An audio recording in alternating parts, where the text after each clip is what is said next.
स्वागत है आपका नेक्स्ट आईएएस के इस खास प्रोग्राम न्यूज़ एंड व्यूज़ में।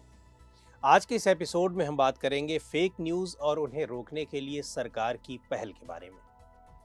हाल ही में ministry of electronics and IT ने पिछले दिनों information technology intermediary guidelines and digital media ethics code rules 2021 के संशोधनों को नोटिफाई कर दिया है। इसका मकसद ऑनलाइन गेम्स और गवर्नमेंट बिजनेस से संबंधित फेक अथवा फॉल्स मिसलीडिंग इंफॉर्मेशन के संदर्भ में ऑनलाइन गेमिंग और सोशल मीडिया इंटरमीडियरीज पर लगाम लगाना है। नए नियम के मुताबिक यूजर्स को नुकसान पहुंचाने वाली किसी इंफॉर्मेशन या सेंट्रल गवर्नमेंट की किसी सेल्फ रेगुलेटरी बॉडी द्वारा अगर किसी इंफॉर्मेशन को वेरीफाई नहीं किया गया है तो ऐसी इंफॉर्मेशन को इंटरमीडियरीज द्वारा न तो होस्ट किया जाएगा, न पब्लिश किया जाएगा और न ही शेयर किया जाएगा। इस तरह के गेम्स का प्रमोशन और एडवर्टाइजमेंट भी बार्ड होगा, यानी प्रतिबंधित होगा। ऐसी सेल्फ रेगुलेटरी बॉडी को ये अथॉरिटी होगी कि वो ये पता लगा सके और खुद सेटिस्फाई हो सके कि ऑनलाइन गेम में किसी तरह का कोई रिस्क तो नहीं है और ये यूजर्स को नुकसान तो नहीं पहुंचाता या फिर दिए गए नियमों का कोई वायलेशन तो नहीं करता। ऐसे गेम्स पर सेल्फ रेगुलेटरी बॉडी द्वारा वेरिफिकेशन मार्क, यूजर्स के डिपॉजिट रिफंड की पॉलिसी, कितनी फीस और अदर चार्जेस हैं, यूजर्स की केवाईसी डिटेल्स हासिल करने की प्रोसेस और थर्ड पार्टीज को कोई क्रेडिट न देना जैसी इंफॉर्मेशंस का डिस्प्ले भी शामिल है। रेगुलेटिंग अथॉरिटी का स्ट्रक्चर कैसा होगा, इस बारे में सरकार कई सेल्फ रेगुलेटरी बॉडीज को नोटिफाई कर सकती है जो ऑनलाइन गेमिंग इंडस्ट्री की रिप्रेजेंटेटिव भी होंगी, लेकिन बात जब रेगुलेशंस की आएगी तो ये अपने मेंबर्स के पर्सनल इंटरेस्ट्स को किनारे रखकर कलेक्टिव इंटरेस्ट में निर्णय करेंगी। इसके बोर्ड ऑफ डायरेक्टर्स में जो भी शामिल होंगे वो कॉन्फ्लिक्ट ऑफ इंटरेस्ट से फ्री होकर सभी स्टेक होल्डर्स और एक्सपर्ट्स को रिप्रेजेंट करेंगे। इंटरमीडियरीज पर यह ऑब्लिगेशन रहेगा कि सरकार के काम से जुड़ी ऐसी किसी भी फॉल्स और मिसलीडिंग इंफॉर्मेशन को शेयर या होस्ट न करें जो सरकार की फैक्ट चेक यूनिट द्वारा फेक बताई गई हो। ये नियम उस समय लागू हो जाएंगे जब पर्याप्त संख्या में सेल्फ रेगुलेटरी बॉडीज बना दी जाएंगी, जिसमें गेमिंग इंडस्ट्रीज को भी इन रूल्स के अकॉर्डिंग अपने को ढालने का पर्याप्त समय भी मिल जाएगा। अब सवाल उठता है कि फेक न्यूज़ क्या होती है। दरअसल फेक न्यूज़ वो न्यूज़ होती है जिसका कोई फैक्चुअल बेस नहीं होता, फिर भी ये न्यूज़ की तरह पेश की जाती है। इसमें वे सभी चीज़ें शामिल हैं जिसमें गलत जानकारी, अधूरी जानकारी या फिर अफवाहें होती हैं और इन्हें प्रिंट, ब्रॉडकास्ट और ऑनलाइन सोशल मीडिया द्वारा फैलाया जाता है। Media literacy expert Martina Chapman के मुताबिक फेक न्यूज़ को इंग्लिश लेटर एम से बने 3 वर्ड्स से समझा जा सकता है: मिसट्रस्ट, मिस इन्फॉर्मेशन और मैनिपुलेशन। फेक न्यूज़ फैलाने के लिए जानी मानी न्यूज़ वेबसाइट्स जैसी दिखने वाली, उनके जैसे मिलते जुलते नामों की वेबसाइट्स या उनके जैसे वेब एड्रेस वाली साइटों को बनाया जाता है और फिर इन्हीं साइट्स के जरिए फेक न्यूज़ फैलाई जाती है। इन्हें कुछ इस तरह बढ़ा चढ़ाकर या चटपटे अंदाज में लिखा जाता है कि आम लोग इनके झांसे में आ जाते हैं। फेक न्यूज़ का ये मसला कोई नया नहीं है, बल्कि कई सेंचुरीज से चली आ रही एक ऐसी प्रवृत्ति है जिसमें लोग अपने हितों के लिए इंफॉर्मेशंस को मैनिपुलेट करते हैं।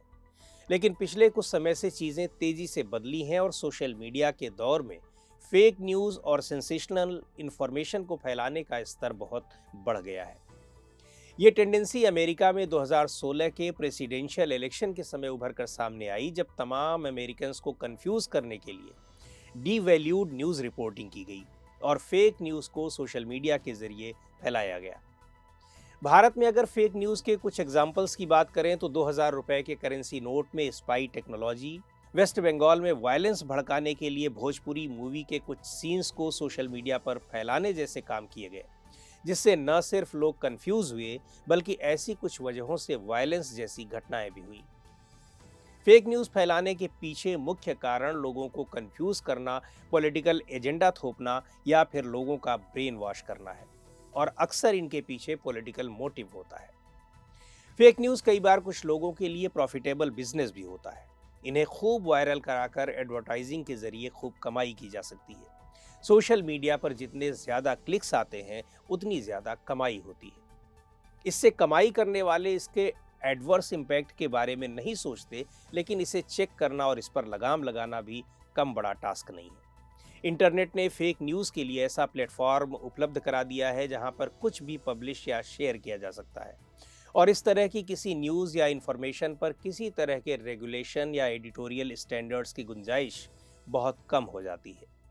सटायर अथवा पैरोडी और फेक न्यूज़ के बीच बहुत बारीक अंतर होता है और इनकी पहचान करना मुश्किल हो जाता है।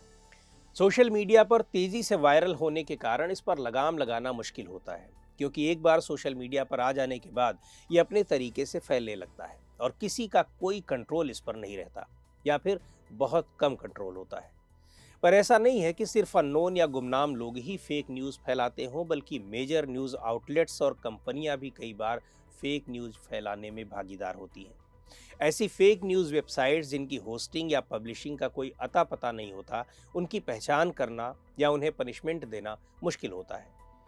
फेक न्यूज़ कई तरह की होती है और कई तरह से इन्हें फैलाया जाता है। क्लिकबेट यानी डेलिबरेटली फैब्रिकेटेड स्टोरीज करना और सेंसेशनल हेडलाइंस लगाना। प्रोपेगेंडा यानी ऑडियंस को डेलिबरेटली मिसलीड करना, गलत इंफॉर्मेशन देना, कोई खास एजेंडा चलाना। सटायर या पैरोडी के जरिए भी कई बार फेक न्यूज़ फैलाने की कोशिश की जाती है। स्लॉपी जर्नलिज्म, कुछ पत्रकार या रिपोर्टर्स अनरिलायबल इंफॉर्मेशन या बिना चेक किए स्टोरी पब्लिश करते हैं, जिसे स्लॉपी जर्नलिज्म कहते हैं। इनका इम्पैक्ट क्या होता है, इसे जानने के लिए थोड़ा पीछे चलते हैं। कुछ लोगों का मानना है कि 1898 में हुए स्पेनिश अमेरिकन वॉर को शुरू कराने में विलियम रैंडोल्फ हर्ट की येलो जर्नलिज्म ने महत्वपूर्ण भूमिका निभाई थी। ये कॉन्स्पिरेसी थ्योरीज को फैलाने में मदद करने वाली होती है। ये अलग अलग कम्युनिटीज़ के बीच में कम्युनल टेंशन और वायलेंस भड़काती है। रियल न्यूज़ से फेक न्यूज़ के लिए फंड का डाइवर्जन सीरियस मीडिया कवरेज को अंडरमाइन करता है और सही न्यूज़ कवर करने के लिए पत्रकारों के लिए मुश्किलें खड़ी करता है। अब तो इस फेक न्यूज़ टर्म का उपयोग ही गलत होने लगा है, जब रियल न्यूज़ और ओपिनियन को भी फेक न्यूज़ कहकर खारिज कर दिया। अब सरकारें भी सेंसरशिप लागू करने, सर्विलांस बढ़ाने और कंटेंट मॉडरेटर्स पर क्रिमिनल लाइबिलिटीज बढ़ाने जैसी चीज़ों को जस्टिफाई करने के लिए फेक न्यूज़ का सहारा ले रही हैं। और यहाँ तक कि फेक न्यूज़ के नाम पर इंटरनेट शटडाउन भी हो जाता है। हालांकि फेक न्यूज़ से निपटने के लिए कई तरीके भी आजमाए जा रहे हैं। Ministry of information and broadcasting के तहत आने वाली प्रेस इंफॉर्मेशन ब्यूरो यानी पीआईबी के अधिकारी और कर्मचारी पीआईबी फैक्ट चेक यूनिट के जरिए फैक्ट चेकिंग करते हैं। इस काम में जेन्युइन न्यूज़ पब्लिशर्स को इन्वेस्टिगेटिव जर्नलिज्म, रिपोर्टिंग और फैक्ट चेकिंग के अपने काम को न सिर्फ जारी रखने बल्कि इसे और तेज करने की ज़रूरत है। गूगल और फेसबुक जैसी कंपनियों को फेक न्यूज़ फैलाने में लगे मीडिया प्लेटफॉर्म्स या अकाउंट्स को सस्पेंड करने की ज़रूरत है। गलत और मिस इन्फॉर्मेशन देने वाली साइटों पर सरकारों को निगरानी बढ़ानी चाहिए और उनके कंटेंट को रोकना चाहिए और ऐसी झूठी जानकारी देने वालों को सज़ा देने के लिए कानून भी बनाए जाने चाहिए। चाइना, अमेरिका, ईरान जैसे कुछ देशों ने इस दिशा में कुछ कानून बनाए भी हैं। इसके साथ ही डिजिटल मीडिया लिटरेसी और क्रिटिकल थिंकिंग को शुरुआती स्तर से बढ़ावा दिए जाने की भी ज़रूरत है, ताकि लोग खुद फेक न्यूज़ और रियल न्यूज़ की पहचान कर सकें। एक टर्म आता है येलो जर्नलिज्म। ये एक अमेरिकन फ्रेज़ है जो ऐसी जर्नलिज्म के लिए इस्तेमाल होता है जिसमें कोई पुख्ता इन्फॉर्मेशन नहीं होती है, कोई लेजिटिमेट या वेल रिसर्च्ड न्यूज़ नहीं होती है। बस आई कैचिंग हेडलाइंस लगा दी जाती हैं ताकि लोगों का ध्यान खींचे और अखबार बिके। फ्रैंक लूथर मॉट ने येलो जर्नलिज्म को पहचानने के 5 कैरेक्टरिस्टिक्स बताए हैं। छोटी सी खबर के लिए बहुत बड़ी हेडलाइन, पिक्चर्स और इमेजिनरी पिक्चर्स का ज़्यादा से ज़्यादा इस्तेमाल, fake interviews, misleading headlines, pseudo science और फर्जी एक्सपर्ट्स की राय, कॉमिक स्ट्रिप्स के साथ फुल कलर संडे सप्लीमेंट्स पर जोर देना, सिस्टम के खिलाफ अंडरडॉग यानी इग्नोर्ड लोगों से ड्रामेटिक सिंपैथी इत्यादि। इस टर्म की शुरुआत 1890 के आसपास येलो इंक से लिखी जाने वाली सेंसेशनल जर्नलिज्म के लिए हुई। उस दौरान जोसेफ पुलित्जर के न्यूयॉर्क वर्ल्ड और विलियम रैंडोल्फ हर्स्ट के न्यूयॉर्क जर्नल के बीच सर्कुलेशन के लिए काफ़ी कंपटीशन था। माना जाता है कि इनकी इसी येलो जर्नलिज्म के कारण अमेरिका 1898 में स्पेनिश अमेरिकन वॉर में कूदा था। तो आज के इस एपिसोड में इतना ही। अगले एपिसोड में आपसे फिर मुलाकात होगी एक नए टॉपिक के साथ। आपको ये एपिसोड कैसा लगा हमें कमेंट करके बताएं। आप अपने सुझाव भी हमें भेज सकते हैं।